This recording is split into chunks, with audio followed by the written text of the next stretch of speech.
Coucou, c'est Gwen pour Effet Papillon. Aujourd'hui, le tirage astro des Verseaux pour le mois d'avril 2025.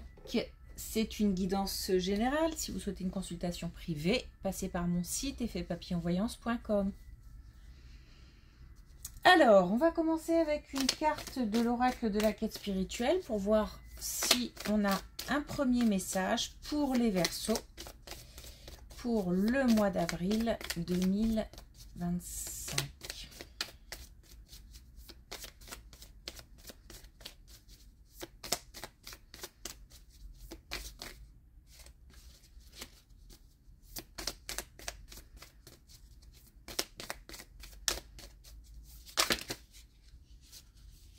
Alors,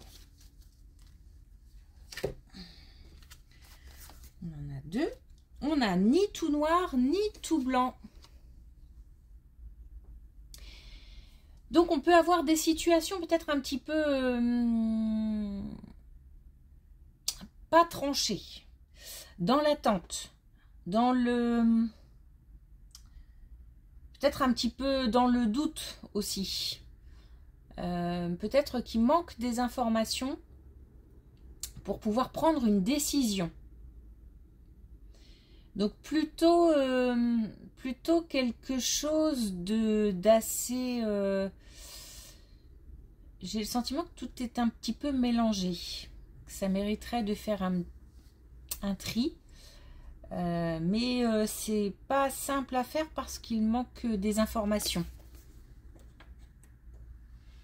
Donc du mal à trancher par rapport à une décision, j'ai l'impression.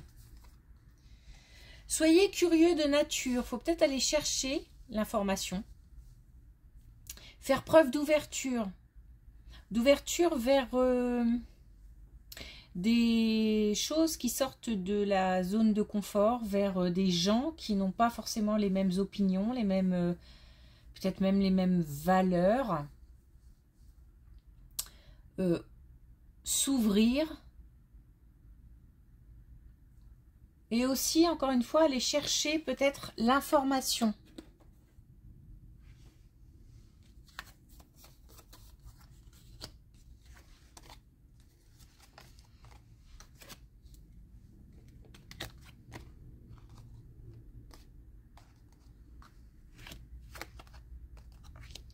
Alors, attention. Financièrement, il se passe des choses. Attention aux belles paroles. Attention à ne pas tomber dans certains pièges. On aime les choses bien faites, les choses carrées. J'ai l'impression que ce côté un petit peu...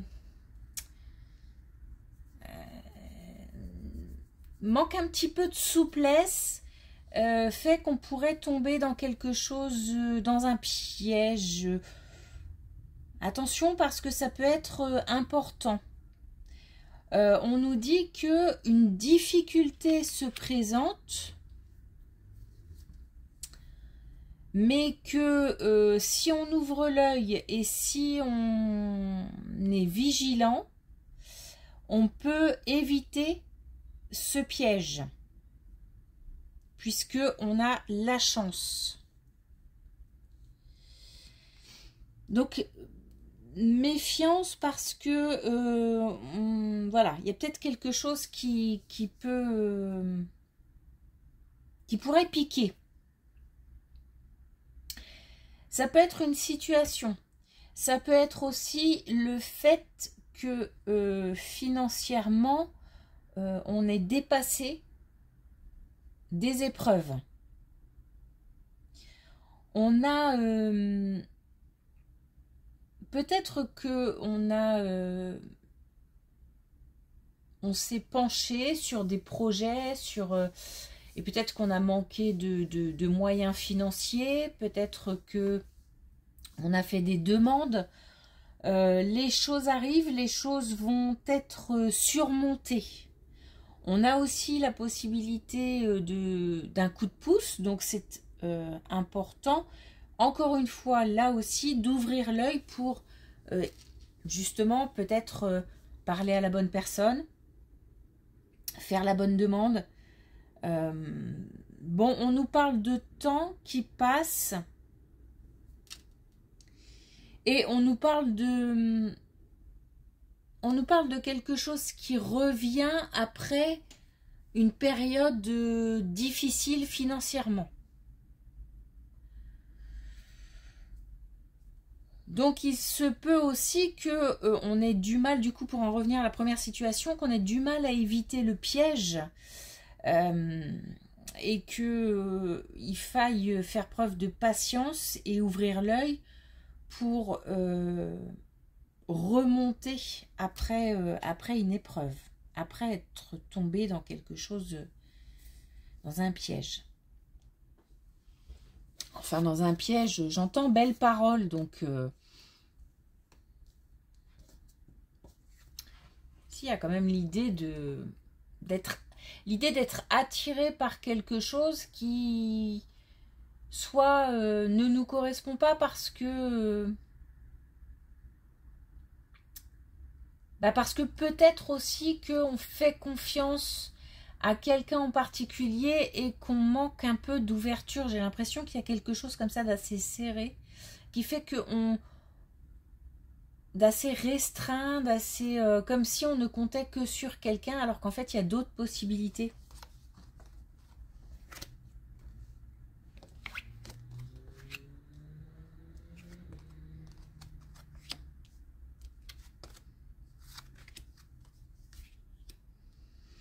On nous parle d'un déménagement, on nous parle, attention parce que on a quelque chose qui, c'est lié à un déménagement, un changement de lieu de vie, changement de lieu de travail. Déménagement aussi peut-être de quelqu'un de l'entourage. En tous les cas, ça provoque pas mal d'anxiété, j'ai l'impression, d'insécurité. On manque de stabilité. On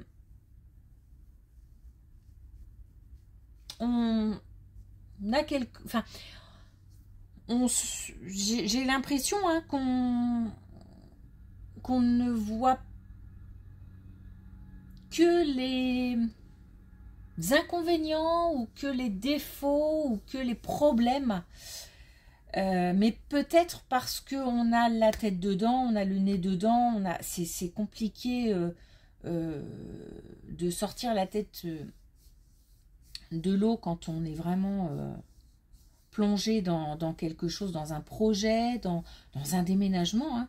Donc on a quelque chose qui produit moralement, mentalement du stress, des doutes, mais en fait j'ai vraiment le sentiment que ce ne sont que des craintes. La peur de manquer de quelque chose ou la peur de l'instabilité. On nous dit qu'il faut en parler.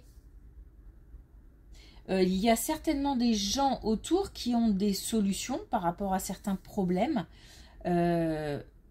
Voire tout simplement des amis à qui se confier pour soulager un peu, pour libérer un peu ce qui pèse. L'idée de communiquer, c'est fait pour trouver un nouvel élan. On a un manque de stabilité, mais c'est vraiment l'impression que c'est dans la tête. Hein.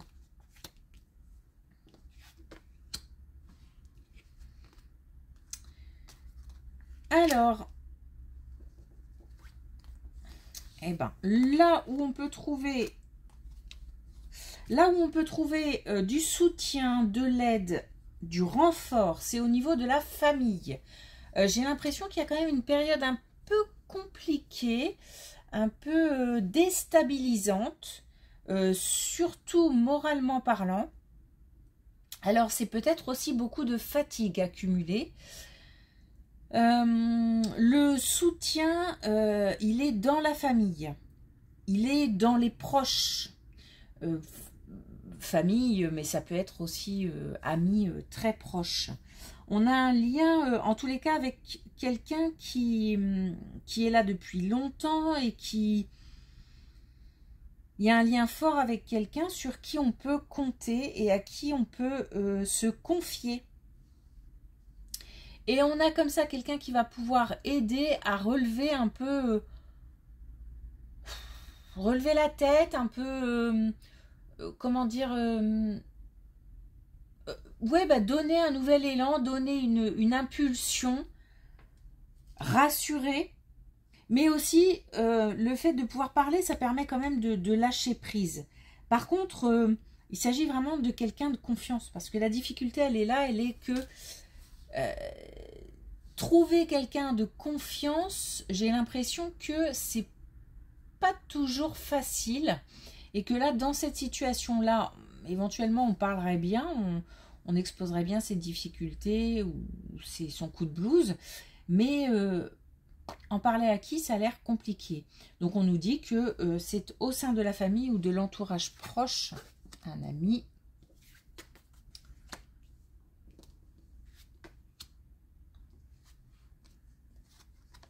Alors,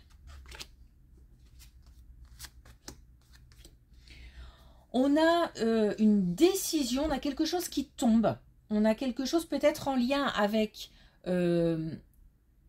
la justice, pas forcément défavorable puisqu'on a quand même des solutions. On a une question de temps, on a 2 fois le temps. Hein. Donc on a quelque chose qui change, quelque chose qui bouge. C'est un résultat officiel, une décision officielle, mais plutôt en notre faveur parce que ça met fin à quelque chose et c'est certainement quelque chose qu'on a souhaité terminer, boucler. On est en tous les cas soutenu, aidé par l'invisible. On a peut-être même demandé des choses, quelque chose en particulier pour mettre fin à une situation, à une relation.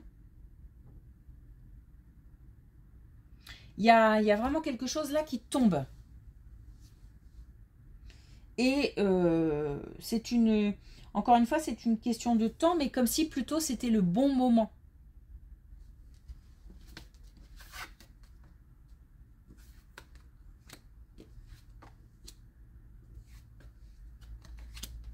Et puis par rapport...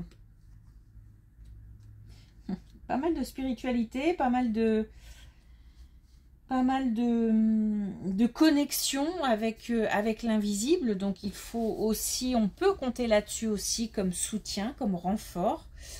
En tous les cas, par rapport à cette instabilité, il faut encore une fois, parce que je pense que on ouvre quelque chose et là on ferme quelque chose.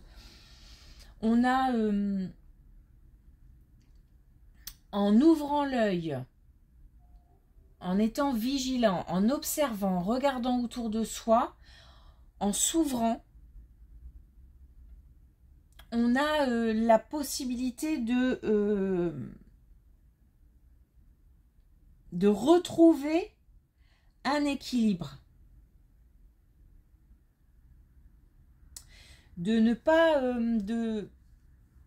après être tombé dans un piège ou après avoir fait confiance à quelqu'un ou voilà, on a vraiment la possibilité après observation de retrouver un équilibre, d'être alors c'est un mélange d'observation et c'est un mélange aussi de se faire confiance. Alors c'est ça qui est difficile parce que se faire confiance ou en tous les cas s'écouter, j'ai bien l'impression que si on s'écoute, on ne parle pas, on trace, on cogite beaucoup, on réfléchit beaucoup, mais on ne réfléchit pas à qui pourrait aider ou qui pourrait venir en renfort. Mais qu'on réfléchit à trouver une solution seule. Donc en même temps, l'idée de trouver une solution, s'écouter, c'est juste parce qu'il y a une solution. Mais en même temps, là où il faut écouter aussi l'extérieur, je vais dire, c'est faire confiance à quelqu'un. C'est difficile parce qu'en plus, j'ai l'impression que là, on a fait confiance et qu'on s'est planté.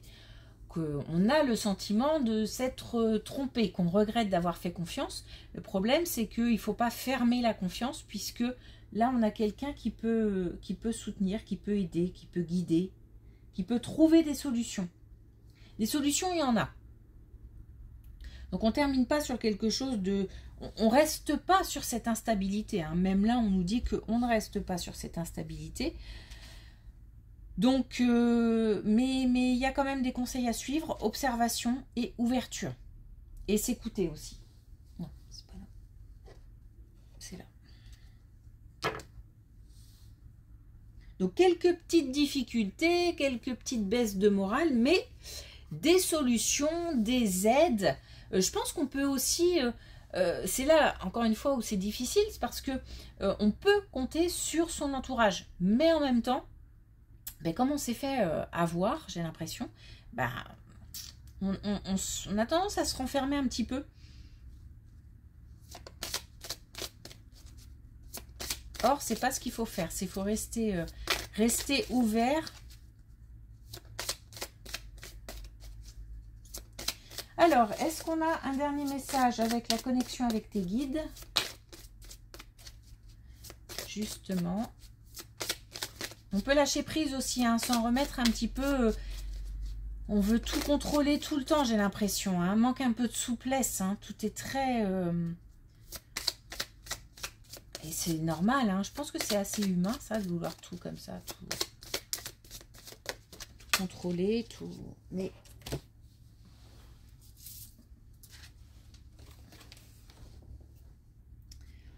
Alors, justement, on a l'œil de la forêt. Donc, on nous dit qu'il faut rester ouvert à son intuition, à ce qu'on peut ressentir, à ce qu'on peut percevoir. Mais ça demande un effort. C'est comme si je percevais quelque chose, mais que quand même, je dois me demander si c'est mon mental et la situation qui m'induit cette pensée, ou si c'est vraiment ce que je ressens en fait. Donc par rapport à son intuition, j'ai l'impression qu'il faut faire un petit effort pour bien distinguer, ne pas se laisser leurrer par son mental en fait. Voilà. Parce que là, la spiritualité est présente, hein, la protection des anges est là. Donc on a, et des ancêtres aussi, et voilà, donc on a une connexion. On a là aussi la connexion, mais il faut faire preuve de discernement. Ok, merci pour votre écoute, je vous souhaite une belle journée et je vous dis à bientôt.